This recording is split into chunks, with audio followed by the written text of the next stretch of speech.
Hello everyone, आज है 6 अगस्त और आज इस वीडियो में हम बात करने जा रहे हैं वेदांता के बारे में। 414 रुपये का शेयर है। मार्केट अच्छे मूड में था यहाँ पर, लेकिन तेज़ी देखने को नहीं मिली थी आज यहाँ पर। हालांकि कल तो भैया गंदे तरीके से बाजार गिरा था, तो यहाँ पर भी अगर आप देखो तो 2 ही दिनों में 450 से ये भी गिरकर 410 पे जाता हुआ नजर आया और एक महीने में 11% तक की गिरावट है। हालांकि एक बड़ी रफ्तार भी इसने दिखाई ज़रूर थी। 250 से 500 रुपये का लेवल बहुत ही कम टाइम में छू लिया, लेकिन उसके बाद लगातार यहाँ पर करेक्शन बनता हुआ नजर आ रहा है और जो लेवल था सपोर्ट का वो भी यहाँ पर टूट चुका है। बात करेंगे वीडियो में इसके बारे में और रिजल्ट्स इसके आज निकल कर है जो कि अच्छे रिजल्ट्स है और डीमर्जर को लेकर भी मैनेजमेंट की तरफ से अनाउंसमेंट आई है, उसको लेकर भी हम बात करेंगे। लेकिन अगर आपने चैनल को सब्सक्राइब नहीं किया तो प्लीज़ अभी इसे सब्सक्राइब कर लीजिए, क्योंकि आगे भी बहुत सारे वीडियोस हैं जो वो काफ़ी ज़्यादा हेल्प करेंगे। तो देखिए, लंबे समय तक अगर आप देखोगे तो ये कंसोलिडेट कर रहा था। जब यहाँ पर डेट को लेकर कंसर्न्स आए थे, इनके कर्जे को लेकर कंसर्न्स थे, तो लंबे समय तक ये कंसोलिडेट भी कर रहा था। लेकिन जैसे ही डीमर्जर को लेकर खबर आई और इवन पूरा जो मेटल सेक्टर था उसमें तेज़ी देखने को हमें मिल रही थी, जो कमोडिटीज़ का सेक्टर था वहाँ पर तेज़ी देखने को मिल रही थी, तो यहाँ पर भी अगर आप देखोगे तो एक बड़ी रफ्तार देखने को मिली। और सिर्फ ये इसी कंपनी की बात नहीं है, सेम चीज़ वाली तेज़ी जो है वो आपको हिंदुस्तान जिंक में भी देखने को मिली होगी, वही तेज़ी आपको JSW स्टील में भी देखने को मिली होगी। तो जाहिर सी बात है तेज़ी थी, लेकिन उसके बाद अगर देखो तो अभी करेक्शन चल भी रहा है। और मैंने तब भी कहा था, देखो जब 250 पे था लंबे समय तक मैंने कहा था कि हाँ खरीदारी के मौके हैं, लेकिन 450-500 पे था तब मैंने कहा था कि अब ऑलरेडी बहुत ज़्यादा ये दौड़ चुका है तो करेक्शन एटलीस्ट बनना चाहिए, और वो बन भी रहा है यहाँ पर।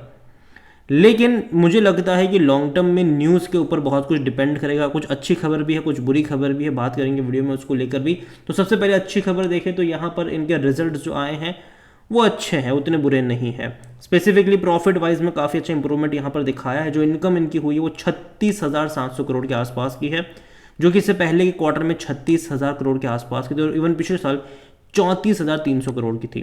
तो ग्रोथ कह सकते हैं कि पिछले साल के मुकाबले भी, पिछले क्वार्टर के मुकाबले भी इनका ग्रोथ देखने को मिल रहा है। और सबसे अच्छी बात यह है कि इन्होंने खर्चे कम करे हैं अपने। आप देखो तो रेवेन्यू बढ़े हैं लेकिन खर्चे नहीं बढ़े हैं। खर्चे एक्चुअली में इनके कम हुए हैं इस बार।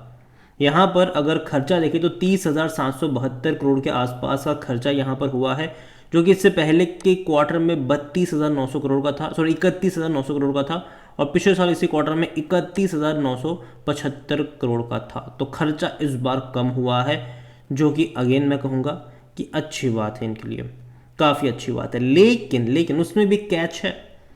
खर्चा कम होने की वजह यह है कि change in inventories of finish goods अगर आप देखोगे तो वहाँ से 1,390 करोड़ इन्होंने बचा लिए थे, ठीक है। वरना अगर आप कॉस्ट ऑफ इनके रॉ मटेरियल देखते हो तो वो तो बढ़े ही हैं, 11,165 करोड़ तो वो है ही, वो तो यहाँ पर बढ़ता हुआ नज़र आया ही है। इवन इनका खर्चा जो पावर एंड फ्यूल चार्ज है वो भी यहाँ पर बढ़ता ही नज़र आया है हमें। ये जो वन टाइम यहाँ पर आया था इन्वेंट्री वाला, उसके चलते खर्चा आपको कम दिखा है, वरना एक्चुअली में खर्चा तो था ही यहाँ पर, ठीक है, कोई उतनी ज़्यादा नहीं थी। लेकिन उसी के चलते अगर आप देख रहे हो तो अच्छी बात यह है कि इनका जो प्रॉफिट बिफोर टैक्स है वो 5,926 करोड़ का देखने को मिल गया, जो कि पिछले साल के 4,085 करोड़ के मुकाबले भी ज़्यादा है, पिछले क्वार्टर के 4,000 करोड़ के मुकाबले भी ज़्यादा है। तो अच्छा यहाँ पर है। और दूसरी बात, टैक्स से यहाँ पर अगर आप देखोगे तो कुछ पैसा इनका यहाँ पर एडिशनली बचा, तकरीबन 735 करोड़ का जो डिफर टैक्स होता है, जो बेनिफिट होता है वो। हालांकि टैक्स इनका 1,565 करोड़ तो लगा ही है, लेकिन 735 करोड़ यहाँ पर इनका बचा, जो मतलब कि इनको वापस मिला। और यही वजह है कि जो टैक्स का टोटल एक्सपांस है वो सिर्फ 831 करोड़ का ही रहा, जो कि इससे पहले के क्वार्टर में 1,720 करोड़ का था और पिछले साल क्वार्टर में 780 करोड़ का था। तो यही वजह है कि इस बार का प्रॉफिट आफ्टर टैक्स देखो तो 5,095 करोड़ का है, जो कि पिछले साल के 3,300 करोड़ के मुकाबले तो ज़्यादा ही, इवन पिछले क्वार्टर के 2,275 करोड़ के मुकाबले भी ज़्यादा है। तो अच्छी बात है ये कि खर्चा इन्होंने खर्चा कम हुआ है। इवन एक वन टाइम यहाँ पर इन्वेंट्री जोड़ा, इन्वेंट्री वाला जो पैसा बचा है यहाँ पर, टैक्स में भी पैसा मिला, उसके चलते 5,000 करोड़ से भी ज़्यादा का इनका प्रॉफिट देखने को मिल रहा है। और दूसरी तरफ अगर हम इसको ठीक से समझने की कोशिश करें, देखो आने वाले टाइम में एक बड़ा इवेंट होने वाला है, वही इनका मर्जर का, 6 अलग अलग कंपनीज बनने वाली है। तो यहाँ पर अगर आप इनका सेगमेंट देखते हो अलग अलग कंपनी में, जिंक, लेड और सिल्वर का कुल मिलाकर इनका जो इनकी इनकम हुई वो 7,800 करोड़ की थी, जो कि पिछले साल जो पिछले साल था वो 7,000 करोड़ के आसपास, इवन पिछले क्वार्टर में भी 7,260 करोड़ की थी। अगर आप यहाँ पर जिंक इंटरनेशनल से भी देखो तो 750 करोड़ के आसपास का ये वहाँ से भी रेवेन्यू है। ऑयल ऑन गैस से भी देखो तो 2925 करोड़ का रेवेन्यू वहाँ से भी है। एल्यूमिनियम का 13,500 करोड़ मतलब उससे भी रेवेन्यू है।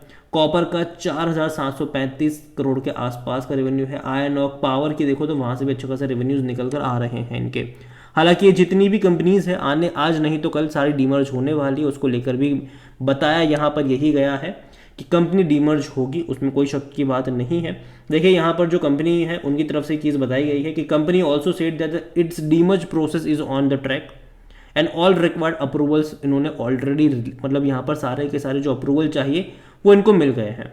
यहाँ पर देखोगे तो demerger scheme has also been filed with the NCLT में भी उसको फाइल कर लिया गया है। और यहाँ पर एलआईसी से भी इनको नो ऑब्जेक्शन सर्टिफिकेट मिल चुका है।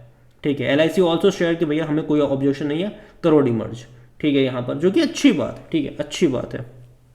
और अगर आप देखो तो 30 जुलाई को ही कंपनी हैज़ रिपोर्टेड दैट इसे रिसीव अप्रूवल फॉर्म जो इनके सिक्योर क्रेडिटर्स है उनकी तरफ से भी इनको अप्रूवल वगैरह मिल चुका है।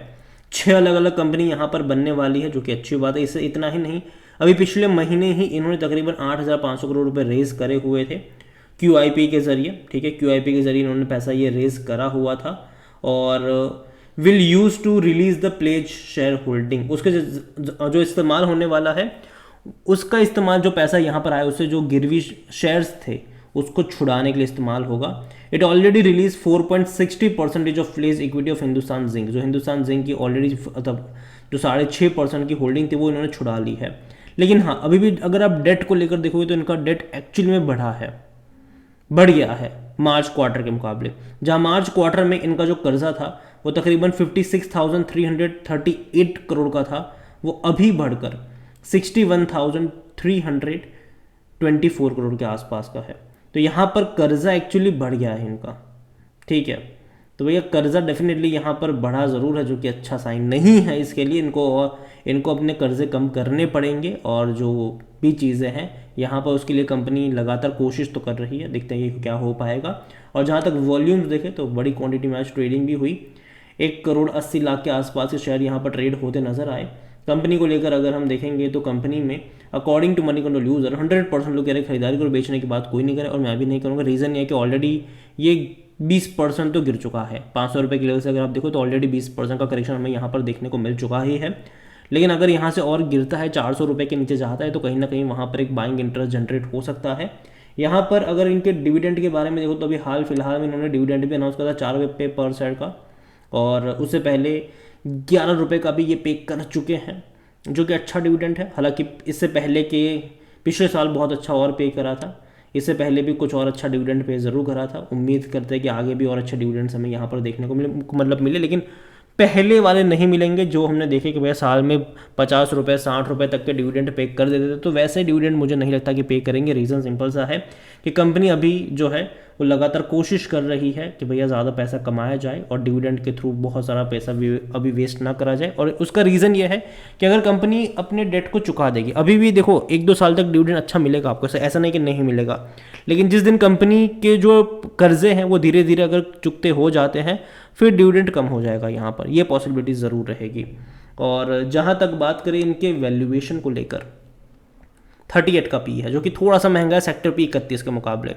तो कहीं ना कहीं अगर ये और नीचे की तरफ जाता है, इसका पी रेशो सेक्टर पी के करीब आता है और शायद वो अभी अगर 10% का डिक्लाइन और आ जाता है यहाँ पर तो डेफिनेटली वो मतलब सस्ता हो जाएगा, वो इसमें कोई शक की बात नहीं। 50% एनालिस्ट भी कहते हैं खरीदारी करो। फाइनेंशियल्स अगर हम देखें इसके तो पिछले कुछ क्वार्टरों के ठीक ठाक मतलब नहीं थे, लेकिन इस क्वार्टर के नंबर मेरे हिसाब से प्रॉफिट वाइज अच्छा है जो कि अच्छी बात है। और जहाँ तक शेयर होल्डिंग में देखें तो प्रमोटर की होल्डिंग 56.38% की, लेकिन सब कुछ अभी भी इनका गिरवी पड़ा हुआ है, सब कुछ गिरवी है। इंस्टीट्यूशन के पास अच्छी खासी क्वांटिटी है, 6.72% यहाँ पर होल्डिंग म्यूचुअल फंड्स के पास है, 9.13% की होल्डिंग डोमेस्टिक इंस्टीट्यूशन के पास है। यहाँ पर एफआईएल्स अगर आप देखो तो 12.61% का स्टेक लेकर बैठे हैं और बड़ी क्वांटिटी यहाँ पर अगर आप देखोगे तो एफआईएल्स ने खरीदी हुई है 10.23% से बढ़ाकर 12.61 पर है। इवन म्यूचुअल फंड ने भी खरीदारी करी थी, यहाँ पर आप देख सकते हैं कि 5.34% से वो भी 6.72% पर है जो कि अच्छी बात है। ओवरऑल अगर मैं बात करूँ वेदांता को लेकर तो अगेन कंपनी बुरी नहीं है, लेकिन 250 रुपये का शेयर जब 500 पे जाएगा तो भैया वापस गिरकर 400 पे तो आएगा। तो वो ज़रूर है। और देखो मेटल सेक्टर की अगर हम बात करें, कमोडिटीज़ की बात करें, तो सेक्टरल चेंज हमेशा आता है। कुछ सालों में एक अच्छी रफ्तार पकड़ता है, फिर बाद में लंबे समय तक करेक्शन भी दिखाता है। अगर आप इसका मैक्सिमम चार्ट भी देखोगे तो पता चलेगा कि जब तेज़ी आती है तो आंधी वाली तेज़ी आती है, जब गिरावट आती है तो बड़ी वाली गिरावट आती है, फिर तेज़ी, फिर गिरावट, फिर तेज़ी, फिर गिरावट, फिर तेज़ी, फिर गिरावट, फिर तेज़ी। तो ये चलता रहता है यहाँ पर।